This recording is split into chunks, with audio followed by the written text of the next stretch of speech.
Non, Brahma ne pouvait pas faire plus que ce qu'il a fait. Mon cher frère, vous savez, ce n'est pas casser le thermomètre qui va changer la température ambiante. Le problème, c'est pas conjoncturel mais structurel. Il faut revoir la philosophie, la pensée du football burkinabé. Changer les hommes tout en gardant le même esprit, dans la même institution, ne fera aucun bien au Burkina Faso.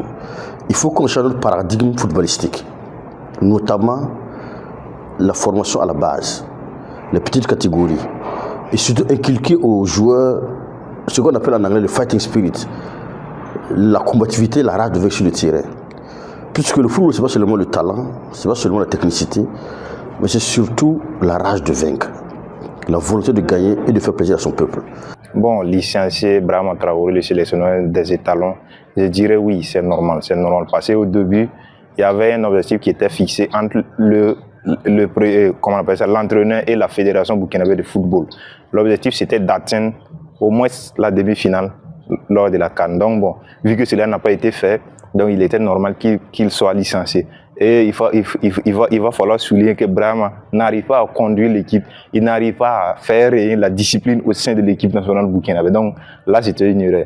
Donc licencier Brahma, je dirais moi, à mon opinion, que c'est normal qu'il soit licencié. Je parlerai d'abord du parcours de Brahma Traoré à la tête des étalons. Il a fait un moyen parcours parce qu'on voit que dans 24 matchs, il a fait 13 succès, si on peut le dire. Et la fédération avait ses objectifs. Et Brahma n'était pas clair dans les matchs, si on peut le dire. Voilà, il n'était pas clair dans les compositions. Disons que la fédération avait ses objectifs clairs, ses ambitions. Voilà, que Brahma n'a pas pu relever le défi de ces ambitions-là. Donc, disons qu'il a fait un moyen parcours, comme je le disais tantôt. Mais comme les objectifs ne sont pas atteints, voilà, je trouve que la fédération a fait de son mieux pour maintenir. Mais moi, je trouve que changer d'entraîneur à chaque défaite, voilà, ça ne fait pas de continuité pour les projets, quoi. Je suis de ceux qui pensent que Brahma n'avait pas assez de levier d'action. Il nous faut un entraîneur qui a les mains libres, de choisir qui il veut, d'imposer qui il veut et de décider ce qu'il veut. Mais tant que les influences extérieures, ça va être compliqué. Donc je pense que Brahma n'est pas à blâmer, il a à comprendre. Parce que Brahma ne peut pas faire plus que ce qu'il a fait.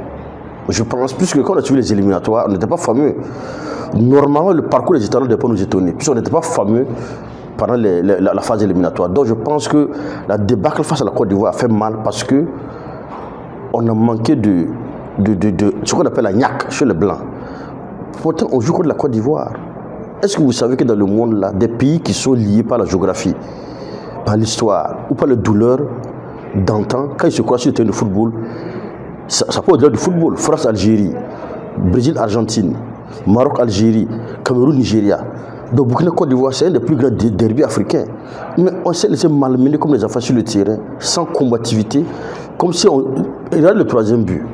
Donc je pense que ce qu'on doit demander au Burkina surtout, c'est de percevoir les enjeux du football. Prendre un entraîneur local, je dirais par exemple les anciens joueurs comme Aristide Bansé, qui a un profil ou qui a une certaine rigueur pour conduire une équipe nationale. Donc selon moi, un entraîneur local comme Aristide Bansé pourrait nous amener un peu plus loin. Donc le Burkina, la fédération peut essayer de jeter un coup de sur lui et pourquoi pas remplacer Brahma Traoré. Humblement, sans être expert, moi j'ai proposé Sidi Napon. Parce que moi j'ai connu Sidi Napon depuis l'école primaire en 1996. Il jouait pour les étalons, il était capitaine.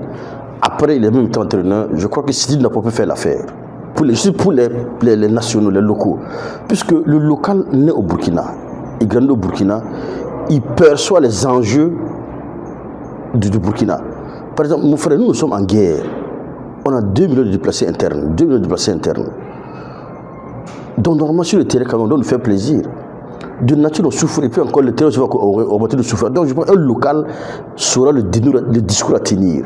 Un local est d'abord un patriote. Donc, je pense qu'il faut un local qui connaît la mentalité, la philosophie et l'esprit du Burkina Faso pour nous envoyer très loin au football. Mais malheureusement, le Burkina a peu de respect pour le local. On a tendance à trembler devant les expatriés, surtout les occidentaux, et à minimiser nos frères noirs. Donc je pense qu'il est grand temps maintenant qu'on prenne les locaux et qu'ils soient à la hauteur des enjeux. Ne pas les influencer surtout. Pourquoi ne pas changer, à prendre quelqu'un qui n'a pas de contact avec nos joueurs, nos étalons, qui va venir recadrer même, voilà, revoir la formation tactique, voilà, côté technique et tout, réorganiser même. Parce que le problème ne vient pas des entraîneurs. Si voilà, j'ai une bonne vue de tout ce qui s'est passé, je pense que le problème se trouve ailleurs, si on peut bien voir ce qui s'est passé. Fadi Maot TV, les racines de l'actu.